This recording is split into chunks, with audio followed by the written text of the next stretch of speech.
जी चेंगराचेंगरी झाली त्यामध्ये 10 जणांचा मृत्यू झालेला आहे। चिन्नास्वामी स्टेडियम बाहेर प्रचंड गर्दी झालेली होती। आरसीबीचे फॅन्स सगळे या ठिकाणी गर्दी करून होते, मात्र त्या ठिकाणी चेंगराचेंगरी झाली आणि यामध्ये आतापर्यंत 10 जणांचा मृत्यू झालेला आहे। पोलिसांना अक्षरशः खांद्यावरती उचलून जे कोणी बेशुद्ध पडलेले होते त्यांना रुग्णालयात नेण्याची वेळ आलेली आहे। या ठिकाणी एवढी गर्दी झालेली आहे। आरसीबीची संपूर्ण टीम चिन्नास्वामी स्टेडियम मध्ये पोहोचलेली आहे आणि त्यांचे चाहत्यांनी मैदानात गर्दी केलीच आहे, पण मैदानाबाहेर सुद्धा चाहत्यांची मोठी गर्दी आपल्याला दिसून येते। मात्र त्याच वेळेला काही अतिउत्साही चाहत्यांची ही गर्दी पांगवण्यासाठी पोलिसांना सौम्य लाठीमार करावा लागला आणि त्या गर्दीमुळे इथे चेंगराचेंगरी झाली, ज्यात 10 जणांचा मृत्यू झाला आहे। क्रीडा विश्लेषक निमिष पाडगावकर आपल्या सोबत आहेत। निमिष, एकीकडे बंगळुरूसाठी आनंदाची बातमी म्हणजे इतक्या वर्षानंतर कप येतोय त्यांच्या घरी आणि दुसरीकडे त्याला हे असं लागलेलं गालबोट। म्हणजे खरंच एका डोळ्यात हसू तर दुसऱ्या डोळ्यात हसू असं म्हणायला पाहिजे, कारण हे अपेक्षित नव्हतं कोणालाच। कारण 18 वर्षाची प्रतीक्षा ही खूप मोठी प्रतीक्षा असते, नुसती खेळाडूंचीच नाही, कोहली सारख्या तर चाहत्यांनी सुद्धा जी प्रतीक्षा केली होती त्याचं काल जे फळ त्यांना मिळालं त्याच्यानंतर हे असं घडायला खरं तर नको होतं। पण मी जसं मगाशी म्हणलं तसं गर्दीचं व्यवस्थापन हा एक मोठा विषय आहे आणि कुठे गर्दीचं व्यवस्थापन करण्यात चूक झाली का व्यवस्थापनाला तितका वेळ मिळाला नाही, या सगळ्याचा आढावा घेतल्यानंतरच आपल्याला कळेल की नक्की कशामुळे झालं। आणि मी तसं पूर्वी म्हणाल तसं आपल्या चाहत्यांची एक जी मानसिकता असते खेळाडूंच्या बसच्या किंवा ज्याच्या जवळ जास्तीत जास्त जायची, तसा काही प्रयत्न झाला का? कारण मी स्वतः बघितलेले आहेत अनेक विजयोत्सव आणि प्रत्येक वेळेला हीच एक भीती असते की जर काही थोडीशी चेंगराचेंगरी झाली तर ती एक चेंगराचेंगरी काही शेकडो चाहत्यांकरता त्रासदायक करू शकते, कारण हा लोंढा असतो आणि त्याच्यात आवरणं कुणालाच कठीण जाऊ शकतं, पोलिसांना किंवा कुठच्याही ऑथॉरिटीजना।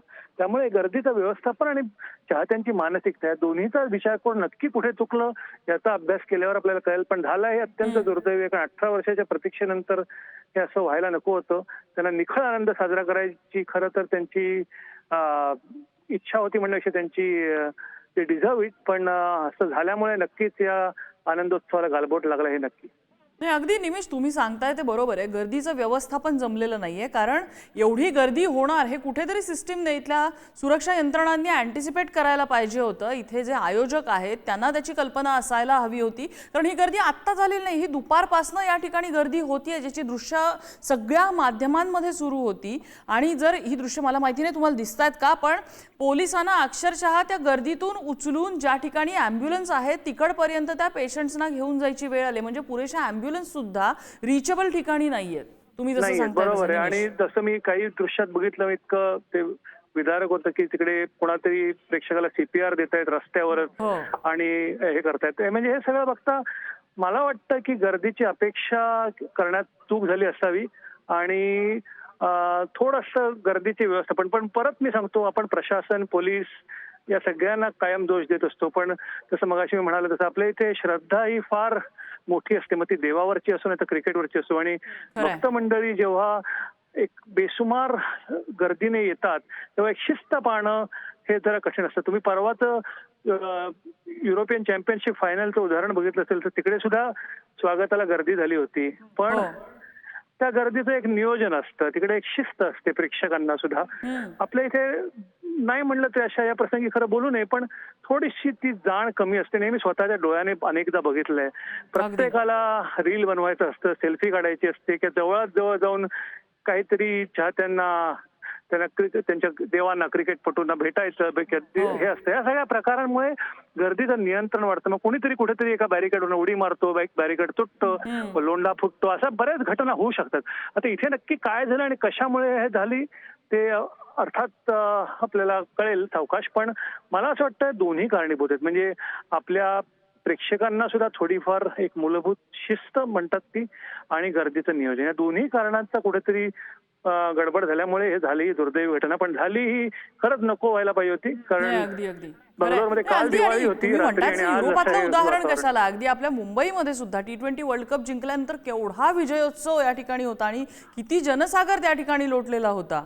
हो, म्हणजे मी स्वतः जेव्हा होतो, मी ऍक्च्युअली बार्बाडोसला पण होतो जेव्हा ऍक्च्युअल जिंकलो तेव्हा, आणि इकडचा पण बघितलं। म्हणजे अर्थात बार्बाडोसची कंपॅरिझन मुंबईशी होऊ शकत नाही। मुंबईची जी चर्चगेटच्या बाहेरची जी गर्दी बघितली मी आणि जेव्हा ती बस कधी येणार, कुठून येणार, कोणालाही माहित नव्हतं.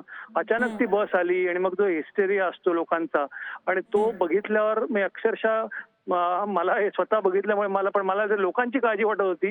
मी एका कोपऱ्यात जाऊन शांतपणे बघत होतो आणि फक्त प्रार्थना करत होतो, बाबा काही अघटित घटना नको घडू दे. कारण लोक अशी वेड्यासारखी बेभान होऊन त्या बसच्या जवळ जायला प्रयत्न करत होती आणि खरंच सांगायचं म्हणजे फक्त सुदैवाने काही झालं नाही असं म्हणू शकेन मी.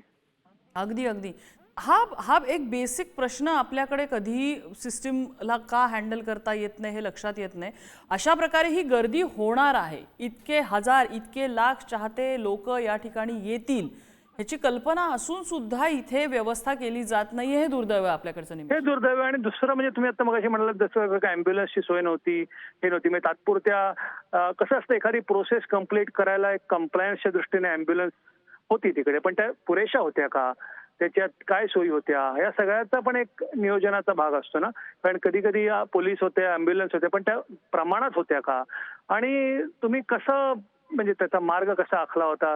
गर्दीचे रस्ते किंवा बंगलोरची इन जनरल ट्रॅफिक तुम्ही माहिती आहे किती वाईट असतो, तर तुम्ही कसा मिरवणुकीचा मार्ग आखला होता किंवा लोकांना कल्पना दिली होती का कुठच्या ठिकाणी तुम्ही जमलात तर तुम्हाला व्यवस्थित तुमच्या चाहत्यांचं म्हणजे तुमच्या खेळाडूंचं दर्शन होईल, असं काही माहिती दिली होती का. मला वाटतंय परत मीच म्हणतोय की माझी माहिती म्हणण्यापेक्षा माझं हे अनुमान आहे की काल रात्री 12:30-1 वाजता सामना संपल्यानंतर आज जर का विजयोत्सव साजरा करायचा असेल तर प्रशासनाला सुद्धा प्रत्येक गोष्ट करायला थोडी वेळ लागते. त्यामुळे कदाचित हा वेळ कमी पडला का, त्यांच्याकडे नॉलेज नाही असं मी बिलकुल म्हणणार नाही, पण ते एक्झिक्यूट करण्याकरता जो वेळ लागतो तो वेळ कमी पडला का आणि त्यात हे गर्दीचा अंदाज चुकला का, अशा 2 गोष्टींमुळे होऊ शकतो. नाही, आणि त्याच्या पुढची गंभीर गोष्ट म्हणजे इथे जर स्टेज आपण त्या मैदानातलं बघितलं तर कर्नाटकचे DCM मंत्रिमंडळ केवढंच्या केवढं मोठे या ठिकाणी VIPs बसलेले आहेत आणि असं असताना सुद्धा त्या मैदानाबाहेर पुरेशी सिक्युरिटी नाहीये, असे प्रकार थांबवू शकलेले नाहीये. हे जरा थोडंसं खटकण्यासारखं नक्कीच आहे. आणि मला असं वाटतं की हाच काय सामना नव्हता, तिकीटं नसावीत तर अशा वेळेला मग मैदानाची सगळी गेट्स उघडी केली होती का फक्त 2-3 गेट्स म्हणून लोकांना म्हणजे गर्दीचं नियोजन करण्याच्या दृष्टीने सुद्धा प्रत्येक स्टेडियमला साधारण 10-12 गेट्स असतात, तर सगळी गेट्स ओपन केली होती का की लोकांना आत बाहेर करायला सोयीचं पडावं का 1-2 गेट्स म्हणूनच लोक जावं. या सगळ्या प्रश्नांचं पण उत्तर कदाचित शोधावं लागेल की गर्दी एकाच ठिकाणी का वाढली. कारण जसं तुम्ही उदाहरण दिलं मग T20 वर्ल्ड कप नंतर रस्त्यावर मुंबईच्या मरीन ड्राईव्हवर एवढी लोक होती, त्या आत वानखेडेला 45,000 लोक बसून झालेली होती. म्हणजे त्यातल्या त्यात नियोजन किंवा 45,000 लोकांना आतमध्ये बसवलंय आणि बाकीची एवढी हजारो लोक रस्त्यावर उभी आहेत. तर असं थोडंफार नियोजन काय आधी इथे झालेलं का.